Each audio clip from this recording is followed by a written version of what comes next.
अपनी कुटिया में बैठ करके कीर्तन गाते, पद बना बना करके रचना करते।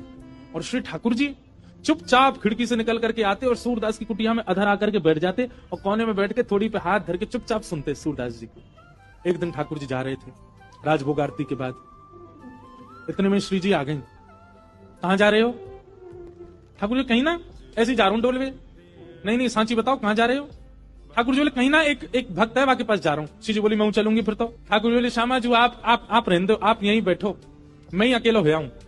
श्री जी बोली अगर मोए ना लेके गए तो मैं गुसाई जी से शिकायत कर दूंगी कि राजभोग के बाद तुम कहीं चले जाओ और गुसाई जी खोज करो जी कहां जा मैं। ठाकुर जी बोले श्री जी आपके चरणों में प्रणाम करूं, आप मेरे संग चल दो, पर गुसाई जी तो शिकायत मत करियो मेरी, लेकिन एक बात को वचन दो। मैं बोल कहा उत्थापन आरती तो पहले आमेंगे हम दोनों वापस, मां रुकवे की मत करियो बात। आप बड़ी भोरी हो, बड़ी सहज हो, और वैष्णव चाहे कितनों दीनहीन हो, कितनों भावबार हो, वाप कृपा करवे की मत सोच लियो। आपको तो मन है जाए यहाँ पे सब लुटाए दूं, सब दे दूं, ऐसे मत करियो।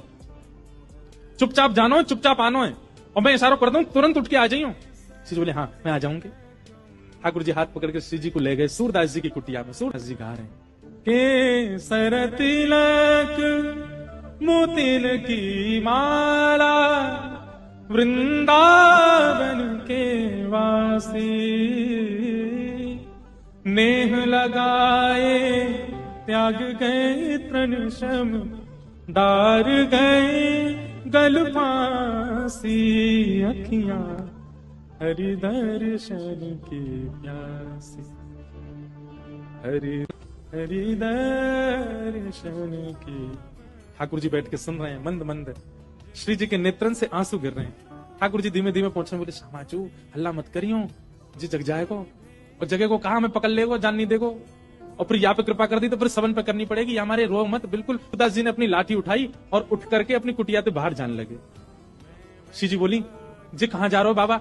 अरे आंधरो बाबा कहीं गिर नहीं जाए, हम यहाँ के संग चलें, कहीं गिरवे बारो होगा तो बचा लेंगे। ठाकुर जी बोले मैंने पहले ही मना करी आप जैसे कृपा पिपा ना करनी कोई पे, और समय है गो उत्थापन को, मैं गुसाई जी मंदिर खोल देंगे, चलो जल्दी मंदिर में। श्री जी बोली ना बस ये जहां जा रहा हूं वहां तक यार छोड़, यहां में फिर चल देंगे मंदिर में।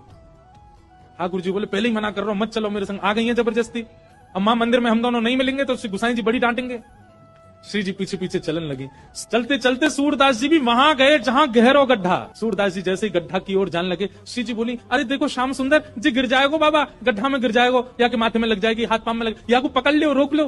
अब यहाँ तो किशोरी जी जा रही है बचावे, तब तक सूरदास जी कूद ही गए और कूदते अरे भैया, अरे कन्हैया, अरे लाला, अरे भैया कोई काम को सुनना हो तो न देखियो, अरे मैं आंधरो गिर गऊं कुआ में, अरे भैया मैं यहाँ से बचा लियो। श्री जी बोले ठाकुर जी या तो इनको बाहर निकालो नहीं तो मैं आपसे कट्टी आ जाऊंगी।